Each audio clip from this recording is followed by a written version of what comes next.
শুভ সকাল বন্ধুরা। আশা করি মা তার কৃপায় তোমরা সকলে ভালো আছো। আমিও ভালো আছি। আজকে সকালবেলা উঠে যে পয়েন্টে আমার চিংড়ি মাছ ছাড়া ছিল সেইখানে এসছিলাম।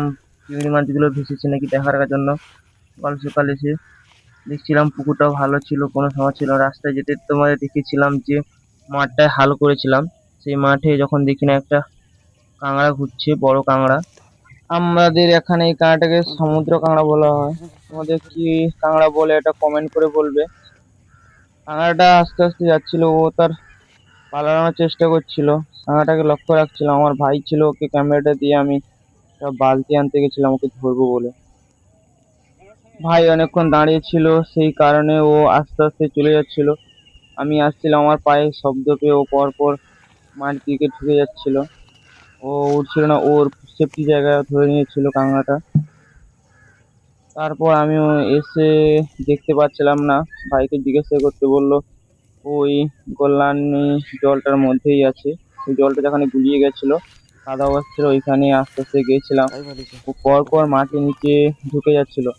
আস্তে প্রথম হাত দিলাম, দেখতে ওকে বুঝতে পারছিলাম না ওর দাঁড়াটা, কিন্তু একটু যদি বিফাস হয়ে যায় ও কাঁকড়া কামড়ে দেবে। কামড়ে দিলেও সমস্যা আছে, হাত আঙুল টাঙুল হয়তো কেটেও চলে যেতে পারে, ওদের প্রচুর ধার। তাই আমি নিচ থেকে হাত গলিয়ে ভালো করে ওর দাঁড়া দুটো কোথায় আছে দেখছিলাম। ওদের ধরার একটাই উপায় হচ্ছে ওদের দাঁড়াগুলো যদি চেপে দেওয়া যায় ও আর কামড়াতে পারবে না, ওই জন্য সাবধানে করতে হয়। আমি আস্তে আস্তে ধীরে ধীরে ওই দাঁড়াগুলো চাপছিলাম।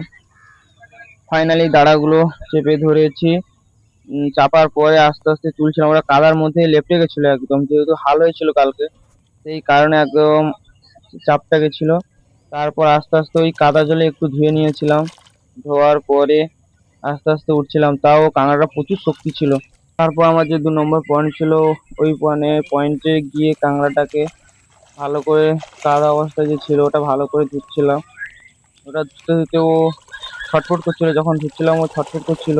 তাও ওকে জোর করে আমাকে ধরে ধুতে হয়েছিল, কারণ যদি একবার যদি হাত ফসকে যায় তো কামড়ে দেবে। তারপর তুলে চলে এসে কাঁকড়াটাকে বালতি রাখলাম। বালতি রেখে দেখো দাঁড়াগুলো দেখো কত ধার আর কত বড়। ওর সঙ্গে একটু ওকে লাগাচ্ছিলাম কাঁকড়াটাকে। ভিডিওটা ভালো লাগলে লাইক করে দিও।